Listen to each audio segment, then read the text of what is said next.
Yes, it is Thursday, May 17th. And this is my third and final committee meeting. We have three new committees we've set up for Designers for Learning.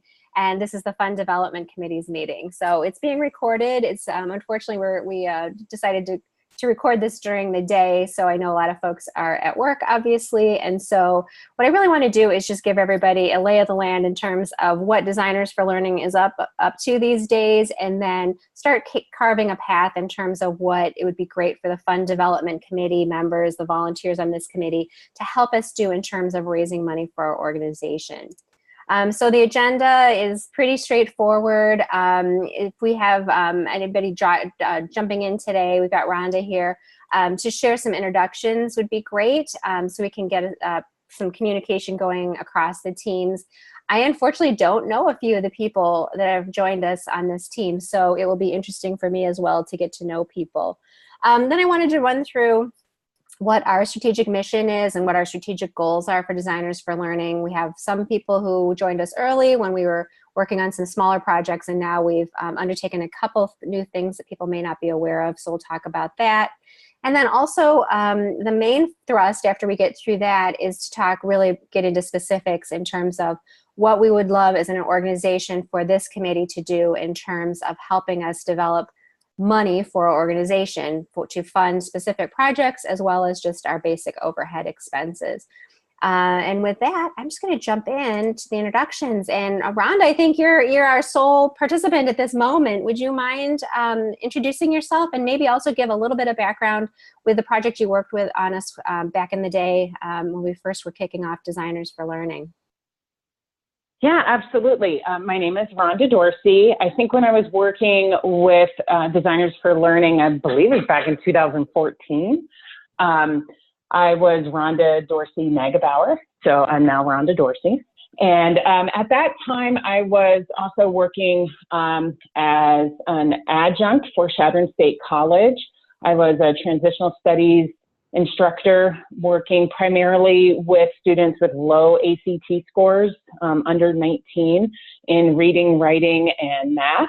And so my previous work with Chadron was as a director of that program, and then I moved over to Lumen Learning, which was a startup at that time, and I was their open course instructional designer. And so it was a great opportunity to work with Designers for Learning to gain more experience in a different realm, but also still with open educational resources and being able to champion and leverage that with adult learners. Right now, I am a programs information specialist with the Bureau of Reclamation.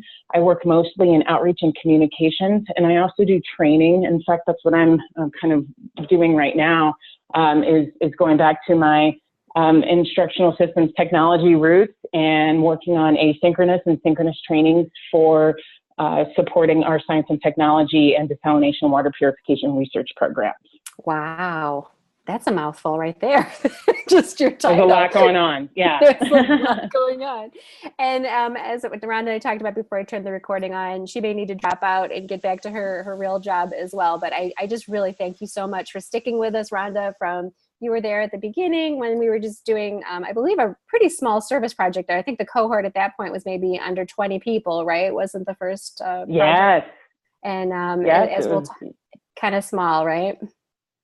It was. I think it was one of the first ones too. So it was really great to work, remotely too with teams and get another feel for how to juggle schedules and just work with people collaboratively, but at a distance. And that's interesting and challenging, and really presents itself in how we can leverage technology for people that really need it. So it's easy to be on board with your mission and to continue to support the good work of Designers for Learning.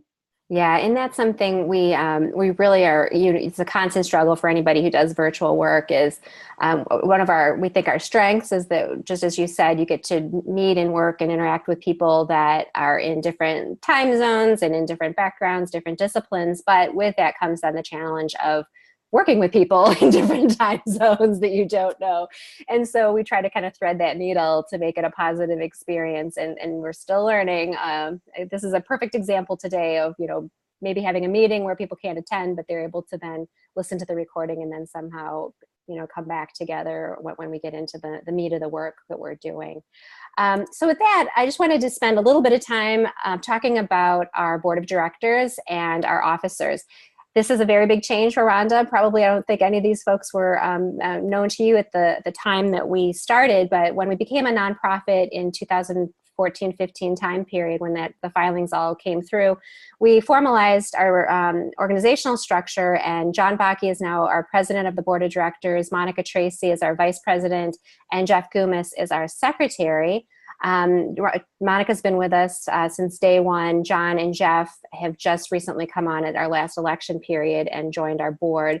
And then we also have Karen. I need to get a photo for poor Karen here, but Karen is a statistician with Northwestern Hospital here in Chicago. And then Jill Stefaniak has been with us since day one. She's faculty. I believe she's now moved to University of Georgia. I think that's a pretty new piece of information. She was with Old Dominion University, and she's been with us since our very first project. So that concludes our board members. And then I wanted to spend just a tad bit of time talking about our timeline. I think some people have a vague idea about this. So if I could give a little bit more context in terms of how this helps the Fund Development Committee think about ways to fund our operation and ways that we can reach out to folks. It's good to have an idea of what this organization is about and what our history and our mission is about.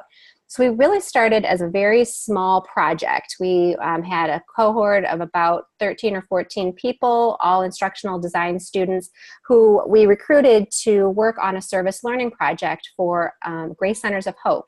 And that's a nonprofit in Michigan that provides adult basic education programming for homeless individuals as well as those that are in their rehab facility.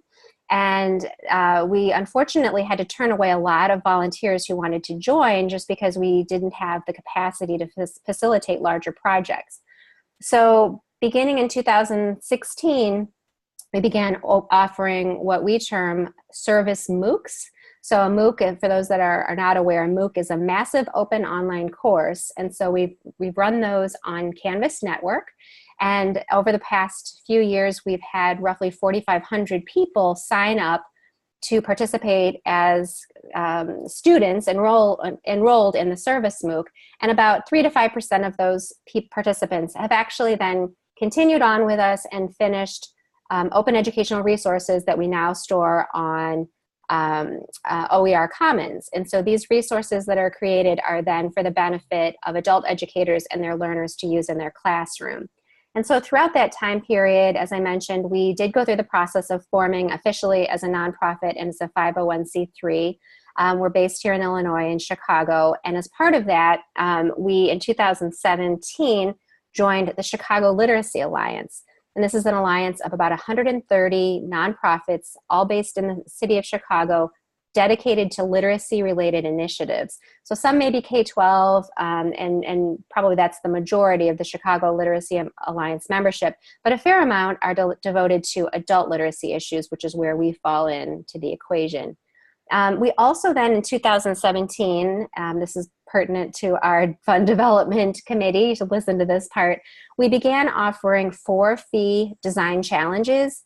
And these are very short experiences. They take people roughly about 20 hours to complete on their own. They're self-studies, you kind of self-motivated to complete them. But these are 4-fee courses that we're using as a means of collecting funds for our organization. They're very reasonably priced. We charge $20 for them. And we have the facilitation as well as the design is done pro bono. So what that means for us, for Designers for Learning, is that $20 goes directly into our coffers for our operating expenses. So our Program Development Committee is looking at ways we can expand that. And that's something that, I think, again, is probably of interest to our Fund Development Committee, is thinking through ways that we can help to support that initiative. Our mission is pretty much consistent with what it's been since the beginning. We really have, if anything, just refined our focus to be on literacy. It was more generally defined as those that have a social or underserved social need, I think is the way we originally phrased it. So really Designers for Learning's mission is to provide educational resources and service learning experiences designed to promote all aspects of literacy. And on the next couple slides, I'd just like to kind of drill down on why that's important and why, why that's part of our mission. And it really starts with the two main constituencies that we serve. We serve instructional designers who are out looking for experiential learning opportunities, as well as also then ways to give back through service opportunities. And on the flip side, those that they're serving are part of the adult basic education community. And that is a grossly underserved community, which I'll address in a moment, to lay out some unfortunate statistics associated with adult literacy and adult basic education needs. But there's a huge opportunity for our fields to be able to contribute by creating open educational resources as well as professional development opportunities for adult educators. So I think most people probably who are joining Designers for Learning are fairly well versed on what service learning means, but we do use the term a lot. So I thought it would be important for us to at least touch upon it a little bit because these are kind of the pillars that hold up Designers for Learning. This idea, we want to give people the opportunity to give back through community service. We want to give people opportunities for work-based applied learning. And third is academic coursework. We have a lot of people, right now we're at about 5,500 people in our contact database who have participated with us in some way or another. Many of them self-identify as accidental instructional designers, meaning they're doing the job of an instructional designer, but they've never had formal training. So for those folks, this idea of the academic coursework being embedded within our programming is really, really important. So again, these three pieces of the pie are really what we're all about from a service learning standpoint. And then those we serve, those with the adult basic skills gaps, this is a slide and a statistic that we use, unfortunately, we have to use frequently because most people are not aware of the large number of Americans in the United States who are performing at or below the lowest literacy level. So there was a recent large-scale study that examined proficiency levels across the globe, and including the United States. And from those results, 1 adult in 6 within the United States performed at the lowest or below proficiency level in literacy, which is a very staggering statistic when you think that's roughly 33 million people. But what is even more unfortunate is that less than 1.5 million are currently being supported in government-funded education programs, which is why we have chosen this as our mission, and which is why as a nonprofit, this is really what we're focusing on, is to help chip away at giving more opportunities for those who need skill development through the work that our volunteers do. So our programming focus then, and I think this kind of follows pretty well from what I just mentioned, is to continue our focus on professional development opportunities for both instructional designers as well as adult basic education instructors. And then the second bullet point refers to the outcome of our work, which is creating adult educational resources, which for us means open educational resources. Everything we release is Creative Commons licensed and goes out onto OER Commons for folks to be able to find and use. And then we really take this third bullet point very seriously, as I mentioned, our focus specifically on adult literacy and the advocacy for those that are attempting to improve their skills for better employment or for potentially going on to additional educational opportunities as well. So our course offerings, as I mentioned, the for fee and the free. Unfortunately, at this point, they are being housed on 2 different learning management systems, which administratively for us is a bit of a headache, but it's kind of necessary given how these are structured. Canvas Network is offered by Instructure, and some of you may be familiar with Canvas as a learning management system, but they offer the platform to nonprofits who want to offer massive open online courses. So that's why our free courses now are being delivered and hosted on Canvas Network, but then we also offer our for fee courses on a platform called Thinkific, and that's again where we charge $20 for the courses that we're developing over there. And then in terms of our long-term programming, We want to continue chugging away with the courses that I just mentioned on Thinkific as well as Canvas Network. But we're also, the program committee that's also, as I mentioned, was set up at the same time we developed the Fund Development Committee. They're helping us work through this idea of crowdsourced projects. So right now, if you come to Designers for Learning and you want to work with us on an experiential learning opportunity, you would be doing that through enrolling in one of our courses. And it's a pretty heavy lift and a pretty large time commitment, which I'm sure, you know, Rhonda could comment on as well. Many people equate it to like a graduate level course where we, you know, assume people are going to complete a final deliverable that will take them roughly 24, 25 hours to up to 40 hours, depending on how much people want to devote to that project. And that's just, it's really turning out to be for many people too big a lift, too big an ask in terms of their available time. And so we're looking at ways to do crowdsourced projects that would allow people to come in and work on a small portion of a deliverable, and then it would maybe be passed off to someone else, or they would be picking up the project that had been started by another individual. That's kind of the volunteer aspect. And then we're also looking into grants to be able to do grant-based projects. And this would be a very different shift for us because we would be reaching out to experienced instructional designers and hiring them on a work-for-hire basis to address specific requirements of a grant, again, related back to our mission for adult literacy. And that's really where this group comes in, is helping us try to find grants that mesh and mirror with what we're trying to do from a programming standpoint. And so we'll talk about that as we start kind of diving into specific objectives and aims for this committee. So what I'd like to talk about, and we'll start this conversation a little bit here with me giving you kind of the view from the board, I guess this slide is starting to get a conversation going through, you know, asynchronously through our emails or whatever it may be as a group, but start thinking through ways that we can start to better fund our operation through three areas.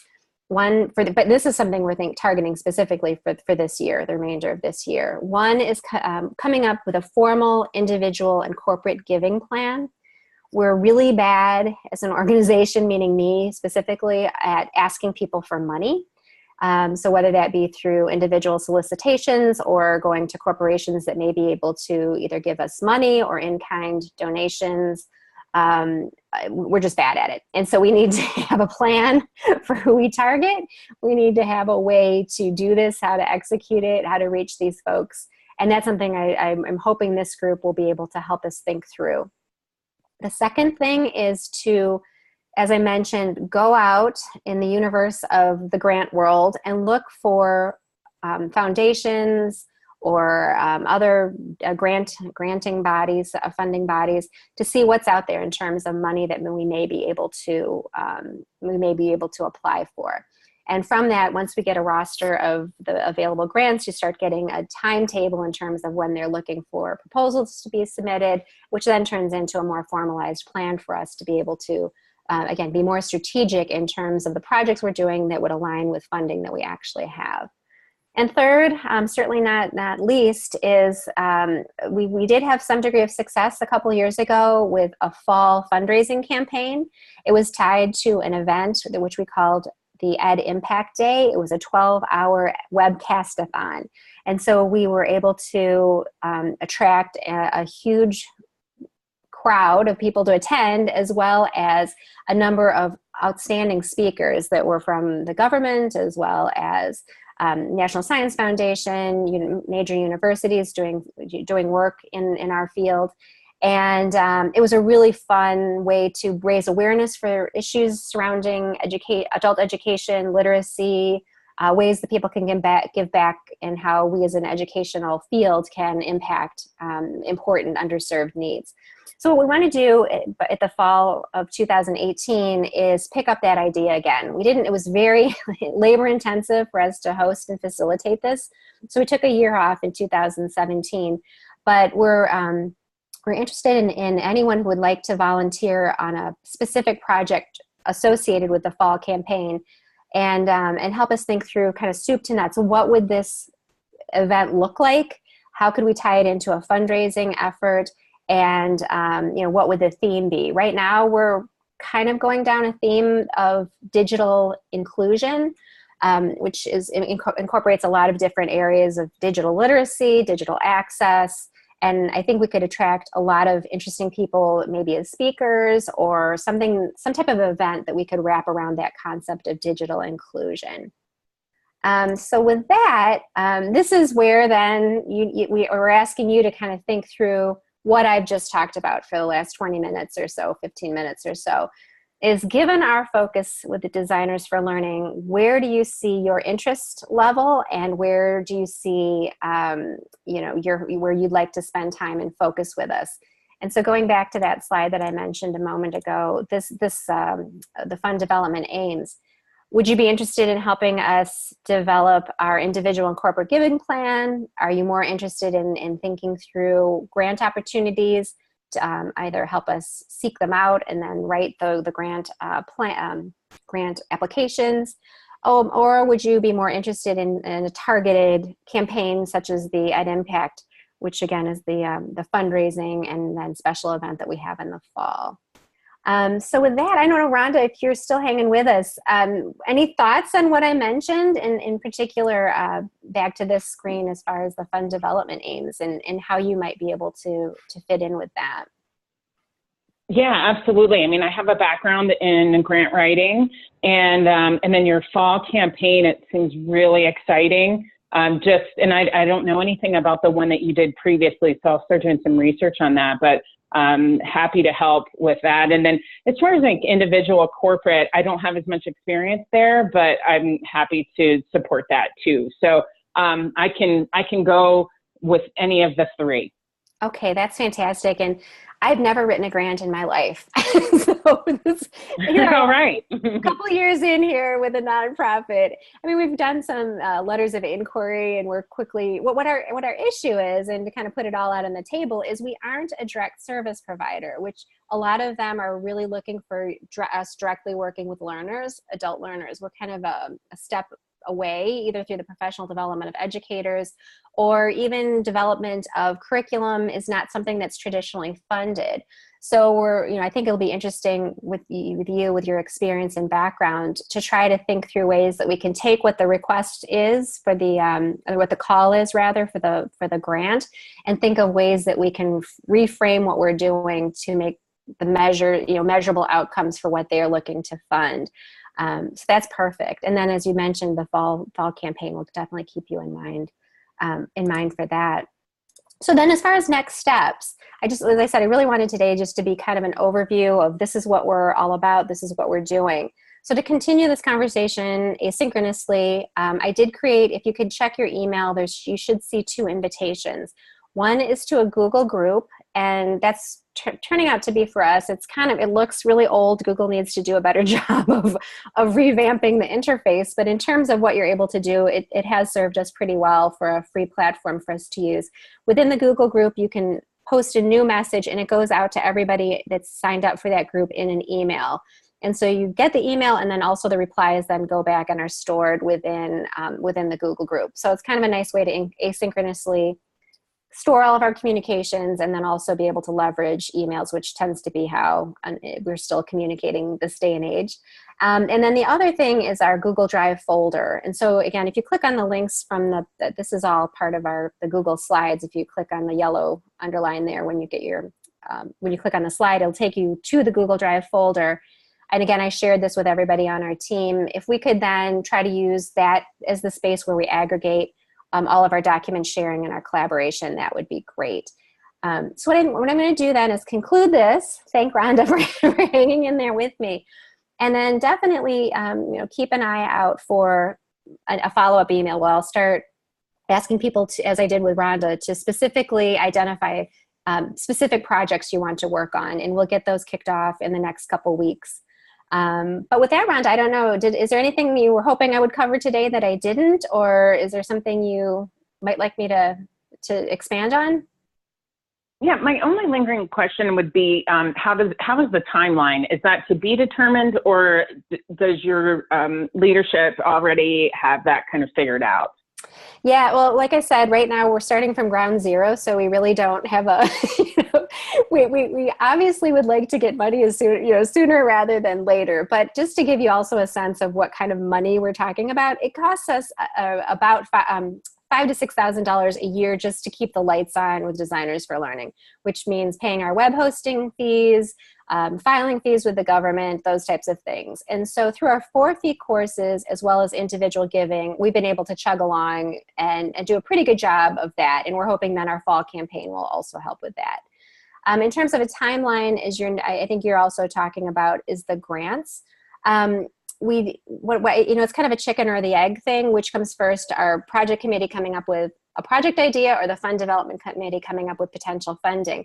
And so I think it's going to be, what I'd like to see is over this summer, let's say by the end of July, that we have a pretty good roster of available grants or grants that are coming up with a short time horizon, and then work with our program committee to say, okay, what are these projects that we have in the hopper that we'd love to be able to do if we had funding, and then bring those two worlds together so that the program committee and the fund development committee can work collaboratively on a grant proposal. And so that time frame would be something in the fall. And I think we're pretty realistic. We know we're not ready to take on like some massive project or seek some significant funding, but we're kind of at you have to start somewhere point in terms of seeking grants. And so that would be my best guess of how things would progress. But does that make sense? So in the next 60 days or so, coming up with potential grants, working with the program committee to come up with potential projects that may fit those grants, and then go through the process in the fall of submitting for a few. Yes, makes perfect sense. All right. Well, thank you, Rhonda, for hanging in there with me. I feel bad that you were like holding up. Happy to join. No, it's great. Okay. Well, thank you so much. And I will post the recording for those that weren't able to join us today. Thanks so much, Rhonda. Have a great day. Jennifer. Okay. Bye-bye. You too. Bye. Bye-bye.